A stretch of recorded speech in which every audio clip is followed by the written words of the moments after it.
ইসরায়েলের সবচেয়ে বড় বন্ধু রাষ্ট্র কারা? আপনার বাড়ির পাশে নব্য ইসরায়েল। আমরা বড় ইসরায়েল সম্পর্কে সচেতন আছি কম বেশি, কিন্তু আপনার ঘরের পাশেই নব্য ইসরায়েলে জন্ম হয়েছে, এই ব্যাপারে আমাদের সচেতনতা নাই।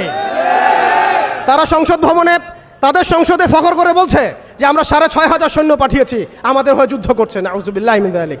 তার মানে আপনারা প্রমাণ করলেন। আচ্ছা বলেন, খ্রিস্টানদের সাথে না হয় তাদের সম্পর্ক আছে, তারা আহলে কিতাব, আপনাদের সাথে তাদের কি সম্পর্ক? খ্রিস্টানদের সাথে না ইহুদিদের একটা সম্পর্ক আছে, তারা আহলে কিতাব দাবি করে তারা, কিন্তু আপনাদের সাথে যারা পৌত্তলিক তাদের সাথে এই ইহুদিদের কি সম্পর্ক? শুধু তাই নয়, আমরা লক্ষ্য করছি, আমরা আমাদের পার্শ্ববর্তী নব্য ইসরায়েলের মধ্যে লক্ষ্য করছি মুসলিমদেরকে তারাবির নামাজে টর্চার করা হলো, হোলি উৎসবের নামে মুসলিমদেরকে নির্যাতন করা হলো। আমরা দেখলাম সেখানে গরুর মাংস বহন করার অপরাধে পিটিয়ে মুসলিমকে হত্যা করা হয়েছে। লক্ষ লক্ষ একর জমি যেগুলো আমরা ওয়াকফ করেছিলাম, সেই জমিগুলোকে রাষ্ট্রীয়ভাবে বাজেয়াপ্ত করা হয়েছে। আমি যদি একটা জমি মাদ্রাসায় দান করি, আপনার কোন এখতিয়ার আছে সেটাকে আপনি রাষ্ট্রীয় বাজেয়াপ্ত করতে পারেন? এখানে মানবতা কোথায়? এখানে গণতন্ত্র কোথায়? এখানে এই ইউনাইটেড নেশনস কোথায়? ইউরোপিয়ান ইউনিয়নগুলো কোথায়? আপনাদের এই সব তথাকথিত তন্ত্রমন্ত্রগুলো এবং তথাকথিত মতবাদগুলো একটা এজেন্ডাই বাস্তবায়ন করছে, তারা পুরো বিশ্বে শুধু দাজ্জালের শাসন কায়েম করতে চায়। এখন মুসলিম ভাইরা, সর্বশেষ কথা হচ্ছে, আমরা উদাত্তভাবে আহ্বান জানাবো, আপনি যে কোনো ধর্মের হন, যে কোনো বর্ণের হন, আপনি যে কোনো ভাষার হন, যে কোনো জাতির হন, আপনি জালেমের পক্ষ নিয়েন না, মাজলুমের পক্ষ নেন।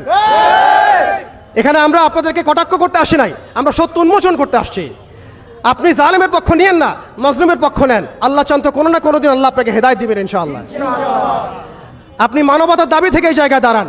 এই অবস্থা যখন চলছিল তখন কি আমরা ঘুমিয়েছিলাম? উত্তর না। বিগত 100 বছর আমরা ঘুমিয়ে থাকি নাই, সবাই চেষ্টা করেছে কম বেশি, কিন্তু এই সব তন্ত্রমন্ত্রের জালের মধ্যে পড়ে, যেখানে মুসলিম ভূমিগুলোকে ব্যবহার করে তারা মুসলিমদের উপর বোম্বিং করেছে আর মুনাফিকদেরকে তাদের সহযোগী হিসেবে রেখেছে। অতএব তাদের অপশন হচ্ছে, হয় আপনি তাদের দাসত্ব করবেন, না হলে মরবেন। যারা দাসত্ব করেছে তারা সুখে আছে, তাদের কোনো সমস্যা নাই। ইভেন গাজ্জাবাসীর কান্না ওদের কানে পৌঁছায় না, এই বাচ্চাদের মগজের খুলি তাদের কাছে, তাদের চোখে ভাসে না, এই বোনদের ধর্ষণের চিৎকার তাদের কাছে যায় না, এই শিশুদের হাহাকার তাদের কাছে যায় না, এক ফোঁটা পানির জন্য তারা কাঁদছে, এই কান্না তাদের কাছে যায় না। তাদের হৃদয় নেফাক দিয়ে এমনভাবে পরিপূর্ণ হয়ে গেছে, তাদের কাছে এই মানবতাহীনতার এই কাজগুলো, দৃষ্টান্তগুলো ওদের কলবের মধ্যে কোনোই দাগ কাটছে না। প্রিয় ভাইরা, এটা কেন হয়েছে? তাদের নেফাকির কারণে। অতএব আপনি যদি দাসত্ব করেন, নেফাকিতে চলে যান, আপনারও কোনো সমস্যা হবে না। কিন্তু আমি অনেস্টলি প্রশ্ন করতে চাই, আপনার মধ্যে কি আল্লাহর ভয় নাই? আপনার আমার মধ্যে কি কাল কিয়ামতের মাঠে জবাবদিহিতার ভয় নাই? আপনি আমি কি লা ইলাহা ইল্লাল্লাহ বিশ্বাস করি না? আপনি আমি কি মুহাম্মদুর রাসূলুল্লাহ বিশ্বাস করি না? আপনি আমি কি মুহাম্মদ রাসূলুল্লাহর উম্মত নই? অতএব আমরাও কখনোই কারো দাসত্বের দিকে যাব না ইনশাআল্লাহ।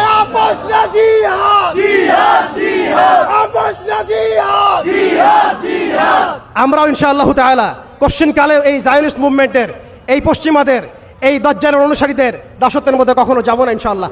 তারা আমাদেরকে অপশন দিয়েছে, হয় দাসত্ব করো না হলে মরো। আমরাও বলে দিব, আমরা ইনশাআল্লাহ তাআলা শহীদ হয়ে যাব, তবু তোমাদের দাসত্ব করবো না ইনশাআল্লাহ।